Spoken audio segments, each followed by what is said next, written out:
Hello, this is Jan Mitchell, and we are back with another episode of the Libertarian Uncensored podcast, going over all the posts on the Libertarian Uncensored subreddit.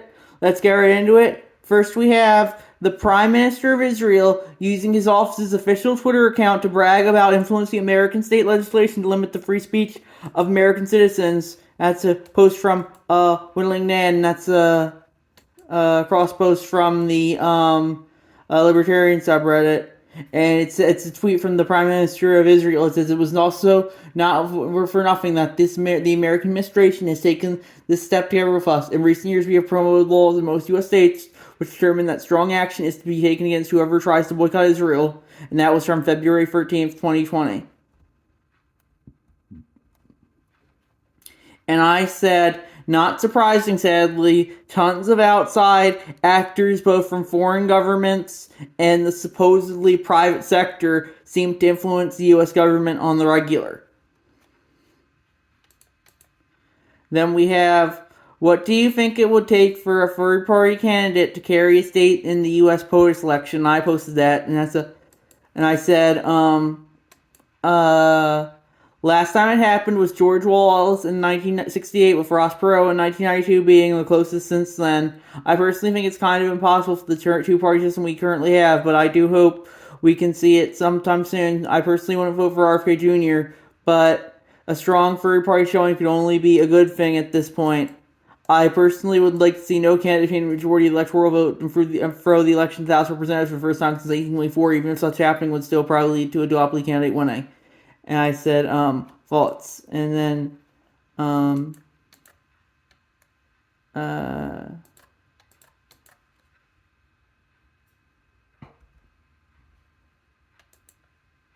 then I added, on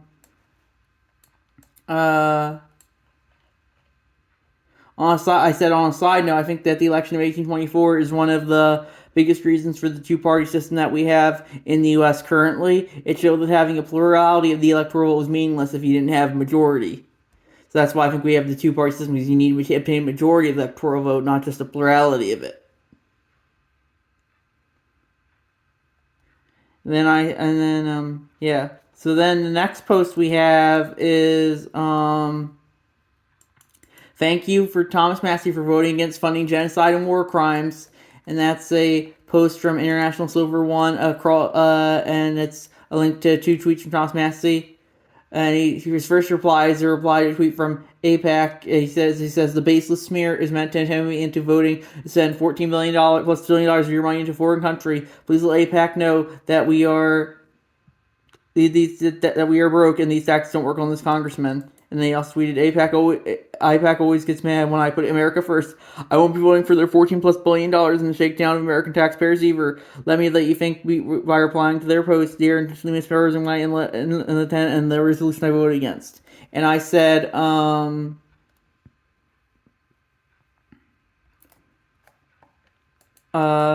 just glad someone in Congress is consistent about putting America first instead of Israel and Ukraine.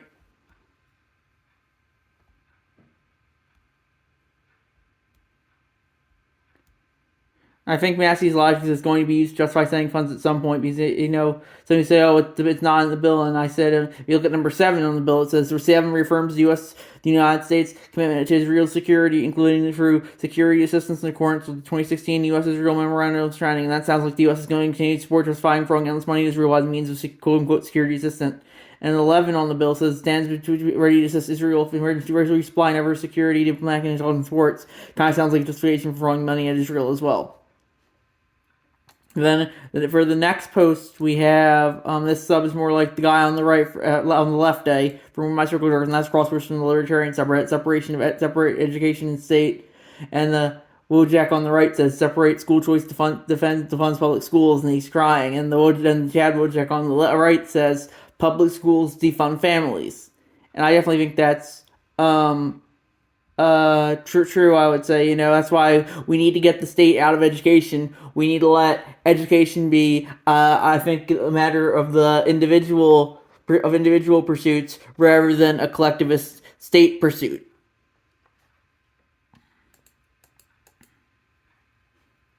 Then we have The human being least likely to get near a war zone, one who has never taken a risk for a cause in his life, is sitting here arguing why quote unquote we could easily fight and win a new world war.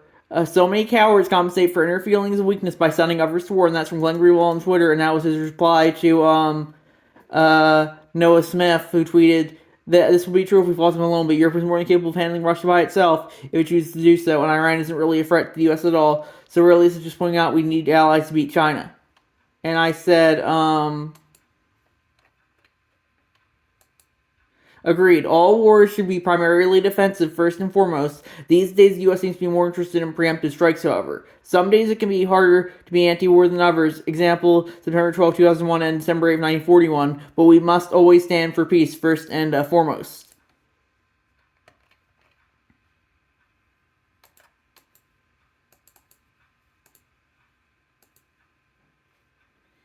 Then we have, let's check in on Western liberal democracy from Aaron McIntyre on Twitter, and I posted that. And that was his reply to a tweet from Vizgrad24. British police come to a man's home to arrest him for posting a video to Facebook of him criticizing migrants in his area for putting Palestine flags up everywhere in the neighborhood. The video he was arrested for, we posted in the comments. And I said, he called it again, and I linked to a comment from Stone Toss, and he says Stone Toss is like, there was this guy saying, oh, we can't let Chinese control social media, and he's showing TikTok, and then the police come in, he says, I hear about some posting me on social media, and I like what his comment on that was. At least the Chinese tell you what your social credit score is. Increasingly we have a social credit system in the West, although it's not formalized yet. I definitely think you'll see it be formalized in the next decades to come. It just goes to show you that the cops, the same people who are like all cops are bastards, will justify the police authoritarianism if it deals with identity politics reasons. I would say, as this can clearly show. Then we have the Philadelphia Parking Authority traffic camera extortion racket from Plasman 30. And they said, I live in the Philadelphia suburbs. Some traffic camera recorded me making a right turn on red when I guess the no right turn on red sign was posted. I got learning mouth pictures and a link to watch me turning. Fines 100 Philadelphia requires you to pay the fine in order to get a court date. So, yeah, and then there's a few more paragraphs, and I said, what did I say? I said, I'm an area resident as well. It's funny that the state gets help on stuff like this. Meanwhile, if you riot, they give you money. I linked to an article from CBS News, and that Philadelphia reaches historic settlement with protesters tear gas during 2020 unrest. And of course, they're going to say, oh, that wasn't a riot since they don't have MAGA hats on. It was the in-group, so it's not a riot. But if it was the out-group, it would be a riot. And I said, it just goes to show you that, the narrative, I don't justify state violence, but I don't want taxpayer money being used on people who may have been acting in bad faith. So, the thing is, though, is both sides of the duopoly love justifying authoritarians and what suits their narratives. And that's something that I definitely think we need to remember, that the narrative is tantamount to what people justify and what people don't justify, I would say. Then we have what a fucking piece of shit from Tim Pool, and that was his reply to, I posted that, and that was his reply to, Daniel Boguslaw tweeted, if you were someone has ever waited on anything, please contact me securely at daniel.boguslaw@nearstep.com or via signal at 671-792-88830. We will protect your anonymity. I said, modern journalism in a nutshell. I don't care for Schumer, but I remember when the media at least used to pretend it had more integrity than the fucking town gossip.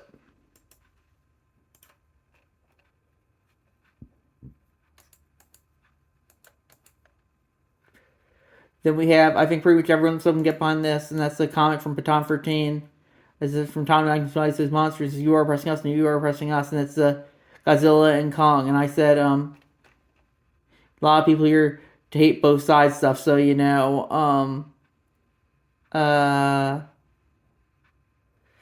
so the thing is that people justify authoritarianism when it fits their narratives, and otherwise, it's suddenly the worst thing ever. So that's important to remember. We just kind of talked about that in the last post as well. Then we have, I think everyone in the internet are a bunch of cowards, and that's a self-post from Batnator1117. I said, oh no. He says, oh no, you can't dare call for any government or revolution openly or all about us bad and it's evil, but the government can sure as fuck abuse us, cowards, every single person. And I said, most people on social media are all bark and no bite. They'll talk a big game, but just bitch and moan on social media rather than actually do anything else. Then we have, yesterday Congress passed a resolution 354 to 53 that claims Iran possesses all its needs for a nuclear weapon. The same resolution says the U.S. should use all means necessary to prevent Iran from taking a nuclear weapon. Seems like a call for war on Iran. I voted no, and that's a tweet from Thomas Massey, and I posted that, and I said, let's see at least someone in Congress actually put America first. I like what Winter Rain says here. I think the U.S. possesses all it needs for a nuclear weapon. Perhaps we should use all means necessary to prevent the U.S. from taking a nuclear weapon. I replied, that's a great point. A lot of countries could justify an invasion of the U.S. with the same logic that the U.S. government justifies for its regime change invasions and proxy wars. Then we have red flags. Soviet symbols returned to Russia's military from RFRL.org. That's from FlimsyOut5563. And, yeah, I definitely don't think that's good, but I guess, people should use whatever symbols they want, but, when you use symbols that, are historically associated with authoritarianism, don't be surprised if people call you out for it. Then we have, I can, of course, find ways to circumvent it through VPNs and the like, but look at the power Western governments are increasingly exerting over online political speech, all to ensure their propaganda remains free of dissent or challenge. That's from Glenn Greenwald on Twitter, and I posted that, and I said, what we are seeing is the Chinesefication of the Western internet, I would say, and I think that's just going to become only more apparent as the years go by. Soon we'll be like we live in like China, and you won't be able to say anything that goes into the internet without going to prison on it, and certain sites that will have enough violations are going to be inaccessible. Then we have Follow the Science from Room My Circle Jerk, and that's the meme of the guy pressing the button, starting he's pressing buttons. One says Bosch school choice, and the other says Follow Science, and then the guy sweating, it's labeled R Libertarian Censored, and they said he had stop denying science, implement school choice, and I would agree with that, I would say.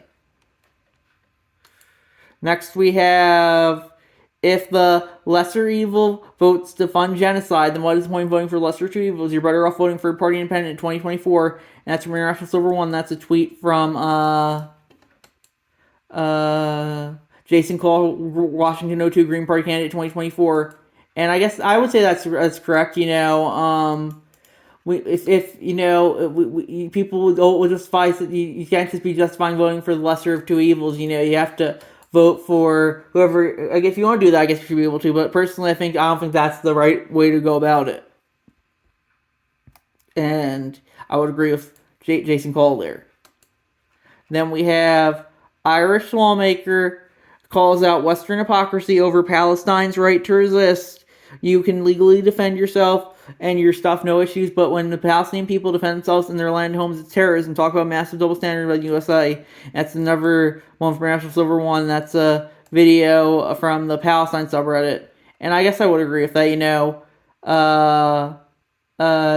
have the right to resist, and hopefully you do that, but you don't have a right to violate the NAP, I would say, and sometimes a lot of Hamas did do that.